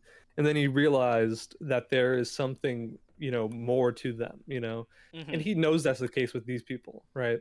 So the moment where this, discomfort and hatred is welling up, he's trying to like move past and be like, this was a delusion that we all experience. This was Yeah, like this was my fault. Like my actions led to this, and them turning against me. because it also adds, I think the main aspect of guilt for himself here is that he felt murderous intent, and that his feelings of anger were somewhat true.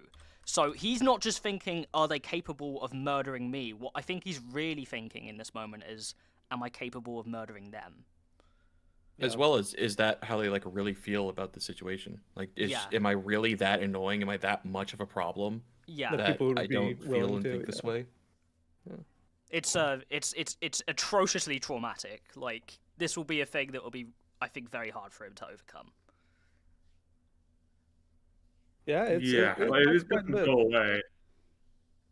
I think like a part of it too is very interesting is the fact that like these characters, like up to this point, it's a tone thing, right? Where I think it's very interesting, which is just like Patricia, Rom, Anastasia, all of them have had an image like they are very serene, untouchable. They're very, like confident, they're very composed. There's no real way. Like you understand the attitude, and it's usually a positive connotation you have with Ram and Patricia, right?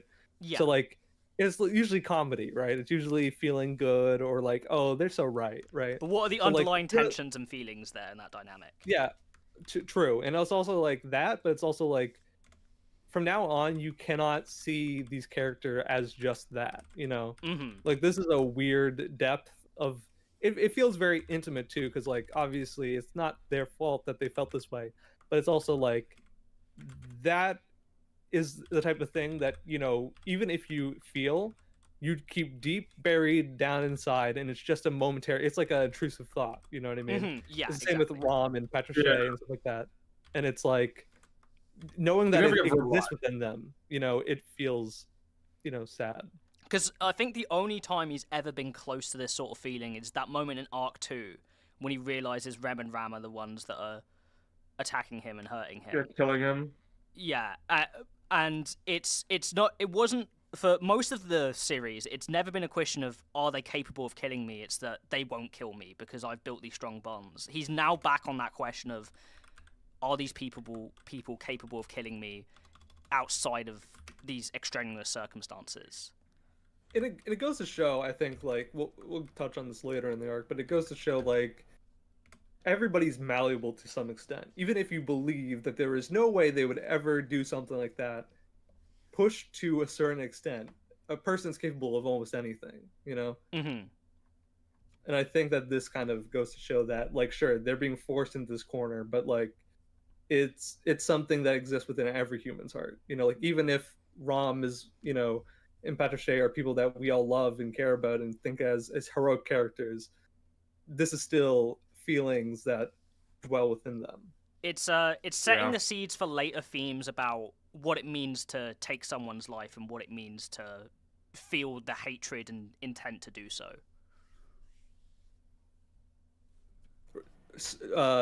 You know, tough stuff. Yeah. That's putting it mildly. Dark themes. But it is a part of Arc 6, I think, this sort of intimate, very claustrophobic feeling. Character studies, going deep down onto it. Yeah. Like, really, these two chapters are just really heavy foreshadowing for the arc as a whole. Yes. Of just, like, the feeling and the tension and the conflicts that are going to arise within it specifically. That ever-present feeling that when is it going to go wrong? Because you always have that in ReZero, I think, anyway. But after Arc 5 has lulled you down a bit, you're not prepared for what just happened here and for what's coming. Yeah, it feels great to be able to voice act all this and stuff like that and narrate it, because that tension is really cinematic in a way, or it's like very palpable. Yeah, it's something when you read it, but like getting pace by pace, word by word, line by line, the tension building and the characters, you know, expressing their discomfort, it feels even clearer just how miserable and dark and strenuous everything that they're going through is. A dark, dark world. Sadly. The world of ReZero is not a kind one. Nope. Specifically to the world Subaru. of our world is not a kind one either. It can you be. know, it can be too. Yeah, It's exactly. That's it's a part of it. A dark, dark world, but beautiful nonetheless. This world is cruel, but it's beautiful, Mikasa. All of There's some Attack on good Titan. in this world, Mr. Frodo, and it's worth fighting for. Exactly. Honestly, though, I mean, these chapters were really interesting and really well written. It's nice that we got to voice act them, even though they were tough reads and tough listens, probably. Oh yeah.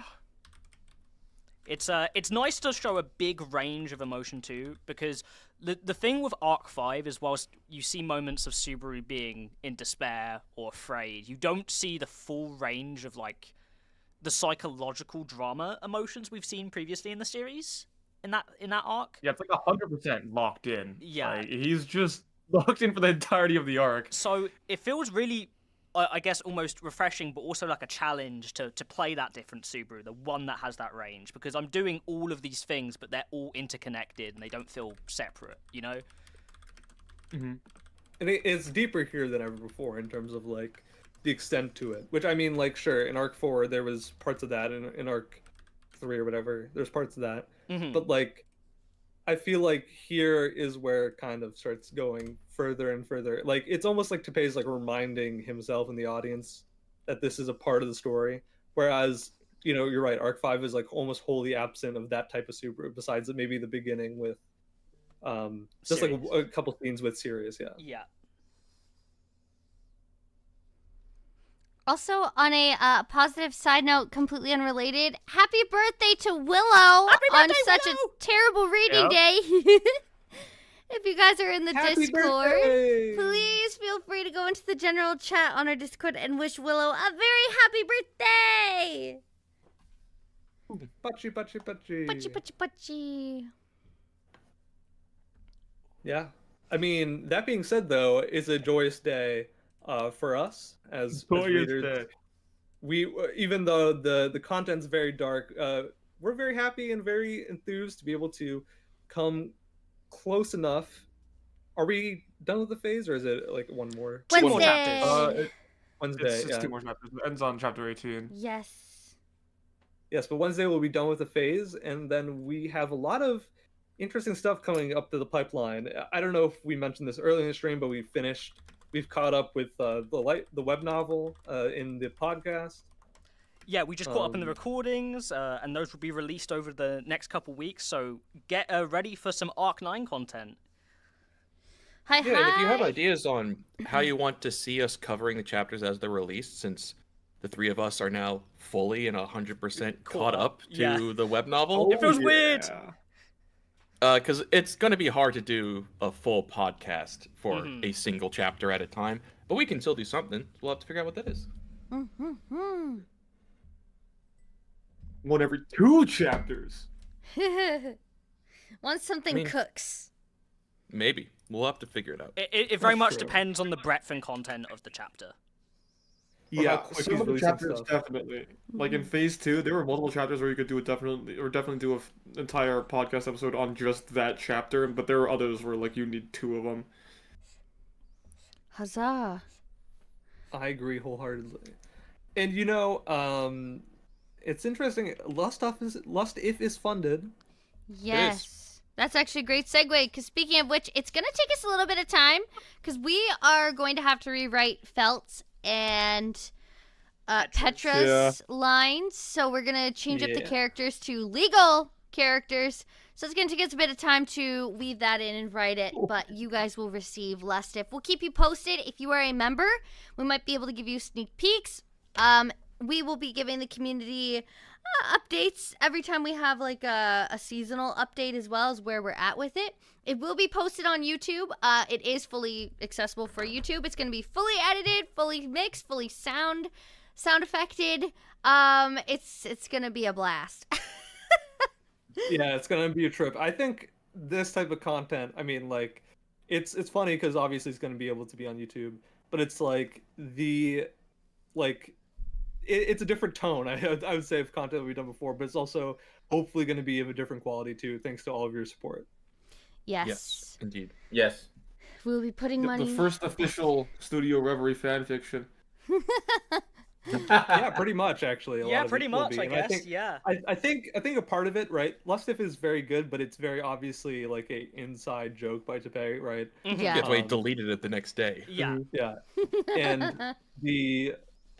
that being said, the concept of it is enough that we can edit it to a point where nobody should be dissatisfied if we edit it, because it's literally just a joke. So Yeah. Yeah. hopefully that comes across when we write it. It's not like we're No, adding my like favorite 5 bit. arcs to the greeting or something like that, like Yes. And those of you who have been asking, unfortunately, we cannot really voice act any of the other ifs publicly. We could do content on the podcast about it, but as it is owned by Yen Press, we are not allowed to do anything that is owned by Yen Press, including the light novels. So just as a TLDR, if you are wondering, that is why we don't do any ifs. Otherwise, we would love to. If we ever get around to it, it'll be a Discord exclusive. Same with My Fair Bad Lady. I do need to finally edit that, post that in our Discord, but that's like a pretty good example. Yeah, and we when might do even those try things. to make sure. Sorry, I interrupted you. That's okay, go I ahead. said basically, like, I think is a good idea as well. If you're like a member or like, support us in any way, we'll give you access to stuff like that. I think if Mhm. you're looking for it. Yeah. We'll have Amelia plans in the and future. Glass. We're definitely going to cover other ifs and EX novels for the podcast too, so be excited for that if you are eventually. Oh. Yeah, reviews for these things, EX novels, should be coming out. I mean, I'm not sure. Will we ever do the Wilhelm trilogy? Probably not. I mean, maybe. I think eventually we would. think eventually we'll have to. Official Yeah. we got to hit the. I think the ifs and the EX novels should be on our Next. list for what to Mhm. approach soon, if not Yeah. next. And then, As well as wanting to work with, other ReZero creators too. Yes! We want to get yeah, them I think on. that's very Very exciting. exciting. Now that we're caught up, we can. Sounds like fun. Hi. 100%. There's a lot of them out there now, and I think it's good that we hit them up.